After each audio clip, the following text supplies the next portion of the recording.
Hello everyone, welcome to सतत ज्ञान। देखिए, आज का हम लोग का जो ये वीडियो है ये किसी पढ़ाई से संबंधित नहीं है। इसमें मैं आज को आपको हिंदी नहीं बताऊंगा, बल्कि एक ऐसा टॉपिक मैं लेकर के आ रहा हूँ जिस पर इतनी ज़्यादा भ्रांतियाँ उत्पन्न हो गई हैं कि लोग परेशान हो गए हैं और डिप्रेशन में जा रहे हैं। स्थिति ये है कि लोग अवसादग्रस्त हो गए हैं और तरह तरह के नकारात्मक विचार उनके दिमाग में आ रहे हैं। मैं बात करने जा रहा हूँ वीडियो और वीपीओ की वैकेंसी जो 2018 में आई थी। चयन प्रक्रिया चल रही है, परिणाम आ चुका है, दस्तावेज सत्यापन शुरू हुआ था। कोरोना में जो लॉकडाउन हुआ उसकी वजह से डेट टाली गई थी और लॉकडाउन ख़त्म होने के बाद लोग तरह तरह की भ्रांतियां फैला रहे हैं कि वैकेंसी रद्द हो रही है, ये हो रहा है, एसआईटी की जांच हो रही है, बहुत सारी चीज़ें। और ख़ास तौर से जितने हमारे ये यूट्यूबर्स हैं ये इस चीज़ को बहुत ज़्यादा आगे बढ़ा रहे हैं। तो नंबर एक तो मैं आपको ये बता दूं कि कोई भी वैकेंसी रद्द नहीं होने वाली है। एसआईटी की जांच बिल्कुल हो रही है। एसआईटी की जांच होगी, जो दोषी होंगे उनको निकाला जाएगा बाहर, उनके खिलाफ़ केस किया जाएगा, लेकिन वैकेंसी कभी भी रद्द नहीं होगी। नंबर एक, जो हमारे मित्र अवसादग्रस्त हो रहे हैं या जिनके अंदर नकारात्मक विचार आ रहे हैं, नंबर एक तो मैं ये बता दूं आपको कि प्रक्रिया स्लो हो जाएगी, थोड़ा डिले हो सकता है, लेकिन ये भी आप ध्यान में रखिए कि चुनाव 2022 में है। 2022 में चुनाव होगा, 6 महीने पहले प्रक्रियाएं धीरे धीरे बंद होने लगती हैं, तो आपके पास 1 साल का वक्त है। 1 साल के अंदर आपकी ज्वाइनिंग भी हो जाएगी, दस्तावेज सत्यापन उसके पहले हो जाएगा। और ये ज़्यादातर चांस जो है, जो बात निकल कर के आ रही है, कोई किसी गुप्त सूत्र से मैं नहीं बता रहा हूँ, जो वास्तविकता है वो मैं आप तक लेकर के आ रहा हूँ। 2020 तक ज्वाइनिंग होने की पूरी संभावना है। तो आप ऐसे चैनल पर बिल्कुल ना जाएं जो नकारात्मक बातें आपके दिमाग में फैलाती हैं। दूसरी चीज़, आप ये बताओ कि वैकेंसी रद्द किस बेसिस पर होगा? नकल की वजह से। नकल जो है, आप देखो, जब परीक्षा हुई थी उसके बाद एक तो इंक्वायरी हुई, उसके बाद 8 महीने बाद रिज़ल्ट आया, एक जांच हो चुकी है। दूसरी जांच हुई, तब दस्तावेज सत्यापन की तारीख आई और उसमें 2 लिस्ट आया, जिसमें कि पहले में 1553 लोगों का चयन किया गया और दूसरे लिस्ट जिसमें बोला गया कि 399 जो लोग थे उनकी बात की गई कि इनकी इंक्वायरी हो जाएगी, उसके बाद इनका दस्तावेज सत्यापन यानी डीवी कराई जाएगी। अब आप मेरे को ये बताओ कि चुनाव के समय में कौन सी ऐसी सरकार होगी जो भर्ती को कैंसिल करा करके अपने ऊपर आरोप लगवाएगी? 69,000 का केस आपके सामने है। शिक्षक जो भर्ती आई थी, 69,000 केस में क्या हुआ? इतनी अनियमितताओं के बाद भी सरकार क्या करा रही है? ज्वाइन करवा रही है। आज नहीं तो कल तो होना ही होना है। उसी प्रकार से वीडियो वीपीओ 2018 जो है, ये भी ज्वाइनिंग होनी है। नकारात्मक बातें दिमाग में नहीं आनी चाहिए। दूसरी चीज़, कई सारे रिज़ल्ट आने शुरू हो गए हैं, आप ये भी देख रहे हैं। जैसे अभी असिस्टेंट प्रोफेसर का आया था रिज़ल्ट, आप लोअर 2 का बात कर लो, लोअर पीसीएस जो 2019 में हुआ था वो रिज़ल्ट आ गया है।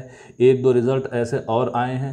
धीरे धीरे ये प्रक्रिया भी आगे बढ़ेगी। 1-2 महीने के अंदर एसआईटी अपनी रिपोर्ट दे देगी, दस्तावेज सत्यापन की डेट आ जाएगी अगले महीने, और उसके बाद 1 महीने में, जो भी 3 महीने में दस्तावेज सत्यापन हुआ है वो 15 दिन से 1 महीने यानी कि 30 दिन के अंदर हो जाएगा। और दस्तावेज सत्यापन होने के बाद नियुक्ति होने में बहुत ज़्यादा वक्त नहीं लगेगा। तो इस वजह से परेशान होने की कोई तो बात है ही नहीं। और यहाँ तक कि बहुत सारे हमारे मित्रगण जो हैं, वो बहुत सारे विधायक जो जनप्रतिनिधि हैं, विधायक हों, सांसद हों, मंत्री हों, उनसे भी वो लोग मिले हैं। तो निष्कर्ष क्या निकला है? यही कि प्रक्रिया पूरी होगी, 2020 में ही होगी।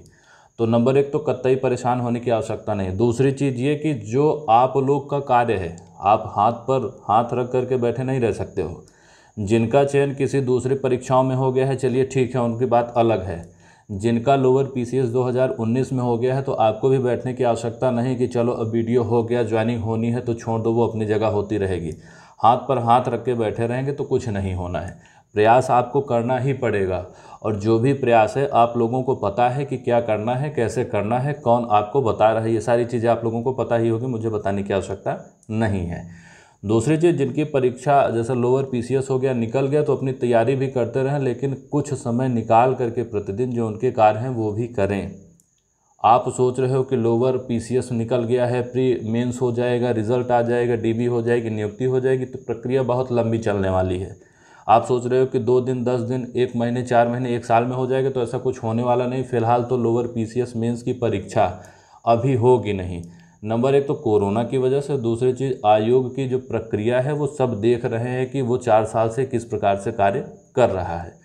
तो आपको कतई ये सोच करके नहीं चलना है कि लोअर पीसीएस में प्री में निकल गया है तो अब मेंस की मैं तैयारी करूंगा। आपको थोड़ा वक्त तो निकालना पड़ेगा ग्राम पंचायत और ग्राम विकास अधिकारी की परीक्षा की दस्तावेज सत्यापन और नियुक्ति के लिए।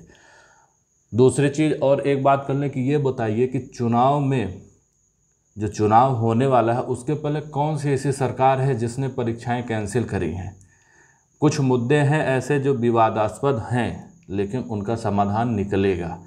तो बिल्कुल नकारात्मक चीज़ें दिमाग में नहीं लानी है। ये खास तौर से हमारे उन साथीगणों के लिए है जिनका चयन ग्राम विकास अधिकारी, ग्राम पंचायत अधिकारी 2018 की परीक्षा में हुआ है।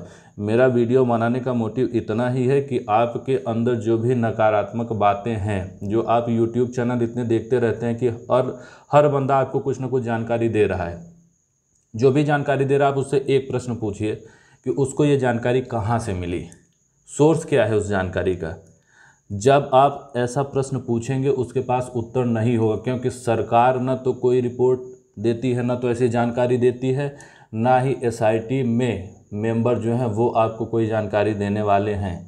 यूट्यूबर्स जितने हैं अपने चैनल की टीआरपी पॉपुलैरिटी बढ़ाने के लिए ऐसी न्यूज़ आप तक लेकर के आते हैं और आप लोग देख करके सिर्फ परेशान होते हो, नकारात्मक विचार आपके मन में आता है, पढ़ाई छूट जाती है और अकेले बैठ करके आप इधर उधर की बातें सोचने लगते हो। तो ये सारी चीज़ें आप छोड़ो।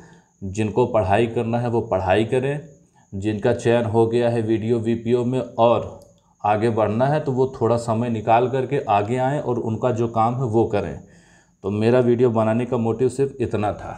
मैं एक आपको लाइन पढ़ करके सुनाता हूँ और ये मुझे काफ़ी अच्छी लगती है, काफ़ी प्रोत्साहित भी करती है। आपको ये पालन करना चाहिए अगर आपको अच्छा लगता है कि कांटों से खेलना मेरे जीवन की शैली है, कांटों से खेलना मेरे जीवन की शैली है, मेरी दिनचर्या जंगल से लेकर पर्वत तक फैली है। कितना आप बैठोगे, परेशान होने की क्या बात है। कहीं भी व्यक्ति रहेगा, संघर्ष उसको करना है।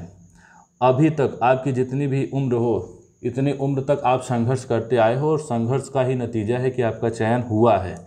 आगे भी संघर्ष आपको करना पड़ेगा और अभी भी आप संघर्ष कर रहे हैं। तो ये सोचो कि संघर्ष जीवन में नहीं होना चाहिए, एकदम आराम की लाइफ हो, तो वो तो होने वाली है नहीं। तो परेशानी बिल्कुल परेशान होना ही नहीं है, तनाव तो बिल्कुल लेना ही नहीं है। प्रेशर लेकर के आप क्या करोगे। अगर कोई समस्या है तो उस समस्या के लिए समाधान आप ढूंढो कि उस समस्या को कैसे हम सॉल्व कर सकते हैं, उसका निदान कैसे किया जा सकता है, निवारण उसका कैसे कर सकते हैं, बजाय इसके कि आप उस समस्या की वजह से दबाव ले लो। दबाव लेकर के क्या करोगे, सिर्फ आप परेशान करोगे, दूसरों को भी और स्वयं भी आप परेशान होगे। हल कोई निकलने वाला नहीं है। हल तभी निकलेगा जब शांत मन से, शांत दिमाग से स्थिर करके आप सोचोगे कि इस प्रॉब्लम की समस्या जो ये है, जो प्रॉब्लम है, इसका सल्यूशन कैसे निकल सकता है। जब आप सोचोगे तो बिल्कुल आपको जो है कुछ ना कुछ ऐसे रास्ते निकल आएंगे कि आपकी समस्या का समाधान हो जाएगा।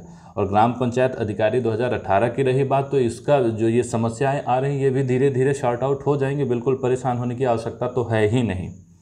तो मैं आप लोगों से सिर्फ इतना ही कहूँगा कि आप लोग का जो काम है, जो दिया गया है काम, आप उसको करिए, आराम से पढ़ाई करिए, थोड़ा वक्त निकालिए, बाकी आप बिल्कुल भी परेशान मत होइए। तो चलिए फिर किसी दिन किसी टॉपिक पर हम आप लोगों से बात करेंगे और कुछ मोटिवेशन की बात किया जाएगा, कुछ पढ़ाई की बात किया जाएगा। आज के लिए इतना ही। चलिए मिलते हैं अगले वीडियो में, तब तक के लिए नमस्कार।